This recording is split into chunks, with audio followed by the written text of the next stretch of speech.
Hello everyone, and welcome back to Cozy English Corner. I am Alex, and I am looking out the studio window right now at a very classic Columbus, Ohio morning. It is gray, the wind is coming right off the Scioto River, and we are expecting snow by the afternoon. Today we are talking about two words that confuse almost every English learner, remind and remember. But we are not just going to talk about grammar. We are going to talk about the weight of memory. Joining me today is Fiona, an ICU nurse here in Columbus. Thank you for having me, Alex. It is definitely chilly out there today. I had to scrape ice off my windshield just to get to the hospital this morning. I appreciate you making the trip. Fiona, in your job, memory is a matter of life and death. You have to remember medication schedules, and you constantly have to remind patients about their care. Absolutely. And it is actually a funny coincidence that we are talking about this topic. Just yesterday, a patient's family member, who is learning English, said to me, "Please remember me to give him water at noon." That is the exact mistake so many people make. Remember me to give him water sounds strange to a native speaker. It should be, remind me to give him water. Right. I understood what they meant, but it highlights how tricky these two words are. They both deal with memory, but they function completely differently. Let us look at remember first. Remember is something you do inside your own head. It is your internal action. Think of your brain like a filing cabinet. When you remember something, you open that cabinet and pull out the file yourself. I like that comparison. No one else opens the cabinet for you. You do it entirely on your own. I remember my first day working at the Ohio State University Hospital. It is my own memory. Exactly. But here's where it gets difficult for learners. Remember changes its meaning depending on the grammar that follows it. There is a huge difference between remember doing something and remember to do something. Oh yes, I see this confusion all the time. When you use remember plus a verb with ing, you're talking about the past. You have a memory of an event that already happened.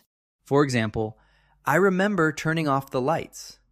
That means I can close my eyes and actually see myself flipping the switch. The memory exists in my past. But if you use remember plus to and a verb, it means something completely different. It means you have a duty or a task, and you do not forget to do it. I remembered to turn off the lights means I had the task in my mind, and I completed it. That distinction is crucial. If a patient says, I remember taking my medicine, they are picturing the past. If they say, I remembered to take my medicine, they are confirming they completed their required task. And forgetting those tasks is what keeps people awake at night. Have you ever been lying in bed at 2 a.m. and suddenly your brain screams, "You did not remember to pay the credit card bill"? I understand that feeling entirely. The financial anxiety hits you in the dark.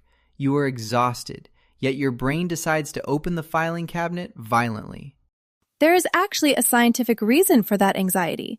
It is called the Zeigarnik effect. Our brains are designed to remember uncompleted tasks much better than completed ones. Wait, really? That explains so much. So when we do not remember to do something, our brain holds on to it tightly, causing stress until the task is finished. Exactly. Once you finish the task, your brain lets the memory go. But until then, it haunts you. That is the heavy burden of keeping everything organized internally. Which brings us to why we need the word remind. Right. Remind is the external solution to that internal stress. Remind always involves another person or an external trigger. You cannot simply remind yourself in the standard way. The action goes from outside to inside. If remember is you opening your own filing cabinet, remind is someone else walking over and opening it for you, or an alarm clock ringing, or a sticky note on your mirror. The grammar rule for this is straightforward but strict. It is subject plus remind plus a person plus to and a verb. For example, please remind me to call the doctor. You always need the person in the sentence. That is why the patient's family saying, "Remember me to give him water," failed. You need remind when you want someone else to trigger your memory. Fiona, as a nurse, you are the external trigger for so many people. You remind patients to eat. You remind doctors to sign charts. There is a psychological term for this, isn't there? Yes, it is called the mental load. It is the invisible labor of managing and remembering everything for a household or a workplace. When you are the one constantly reminding everyone else, it is exhausting. I think many people listening can relate to that. The mother who has to remind her children to do their homework, the project manager who has to remind the team about deadlines. The burden of reminding is heavy. It is. We fear that if we stop reminding people, things will fall apart. And there is a deeper fear beneath that, Alex. As I work in healthcare, I see people aging. The ultimate fear is losing our own ability to remember. That is a profound insecurity. When the internal filing cabinet stops working, we are entirely dependent on external reminders. We become dependent on other people to tell us our own history. Exactly. And that brings us to the second way we use remind in English. It is not just about tasks. It is about when something external makes you think of a past emotion or experience. Yes, the structure for that is subject plus remind plus a person plus of plus a noun. For example, this cold wind reminds me of my childhood in Michigan. Or, that song reminds me of my wedding day. The song is the external trigger. It forces a memory into your mind. You cannot say, "That song remembers me of my wedding day." That is incorrect. A very common mistake learners make is using a verb after remind of. They will say, "This song reminds me of, think about my childhood." How do we fix that, Fiona? You simply drop the verb. Remind of must be followed directly by a noun. This song reminds me of my childhood. Keep it simple and clean. I want to share another fascinating truth about human memory. Studies show that writing things down on paper offloads the responsibility from the hippocampus, the memory center of the brain. That makes sense. By writing it down, you are creating an external reminder. You are essentially trusting the paper to hold the memory, so your brain does not have to panic. Exactly. You use a reminder so you do not have to rely on remembering. It is a brilliant coping mechanism. Now, let us look at some advanced conversational phrases. One phrase native speakers use constantly is, "That reminds me." We say this when a conversation suddenly triggers a new thought, like, "Oh, speaking of doctors, that reminds me, I need to call the dentist." It is such a natural transition. You are acknowledging that the current topic acts as an external trigger for a hidden task in your brain. Another great phrase is when we use adverbs with remember. Yes, like, "I vaguely remember." That means the memory is fuzzy. The file in the cabinet is damaged or faded. I vaguely remember meeting him at a Christmas party 5 years ago.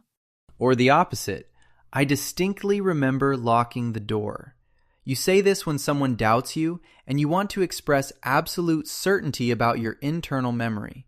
I say that to my husband all the time. "I distinctly remember telling you to buy milk." It is a very useful phrase when you are sharing the mental load in a household. There is an exception to the rule that remind involves another person. Sometimes you can remind yourself. This implies you are consciously forcing a thought into your own mind. Yes, like, "I have to remind myself to be patient with difficult patients." It feels active. It is not just a passive memory. It is an instruction you give to your own brain. That is beautifully said. It is an internal instruction. So let us summarize the major mistakes we want our listeners to avoid. Mistake number 1 is using remember when asking for help. Right. Never say, "Can you remember me to do this?" Always say, "Can you remind me to do this?"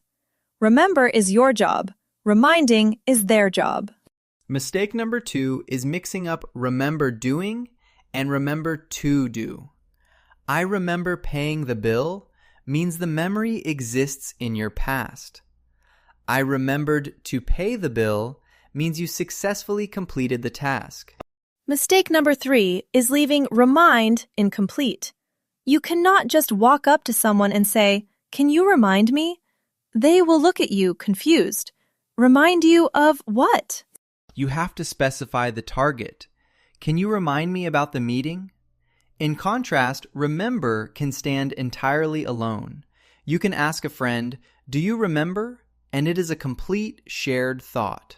I love the phrase, "Do you remember?" It is an invitation to connect.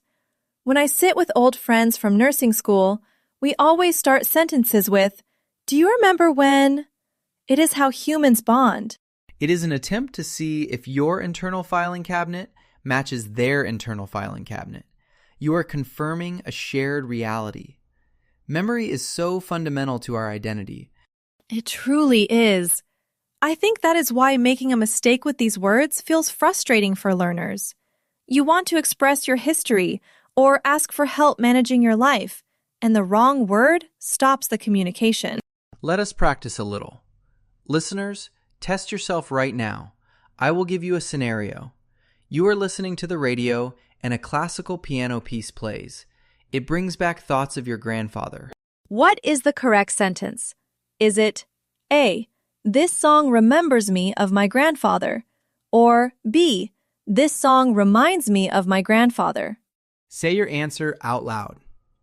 The correct answer is B. The song is the external trigger. It acts upon you. Therefore, it reminds you. Scenario 2. You are leaving the house, and you have a duty to secure the front door. You do not forget to do this duty. Which is correct? Is it A, "I remembered to lock the door," or B, "I remembered locking the door"? Think about the rule regarding tasks. The correct answer to express that you completed the duty is A, "I remembered to lock the door." You kept the task in mind and executed it. Excellent. Fiona, before we finish today, is there any final advice you would give to our learners who feel overwhelmed by English grammar and vocabulary? I would say, do not carry the mental load of perfection. Just like we offload our tasks onto sticky notes, offload your fear. Make mistakes. Speak openly. The right words will come with time. That is profound advice. Do not carry the mental load of perfection. That applies to language learning and to life in general, especially here in the hard-working Midwest. We certainly try our best. I need to get back to the hospital soon, but I really enjoyed unpacking the psychology behind these 2 tiny words with you. Thank you, Fiona. It was a pleasure. To all our listeners, I encourage you to drop a comment below. Use remind or remember correctly in a sentence about your own life. Tell us what a certain smell reminds you of. And please remind yourselves to be kind to your own learning process today. Perfect closing thought. Stay warm out there in Columbus, everyone.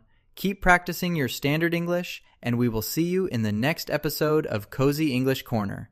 Goodbye for now.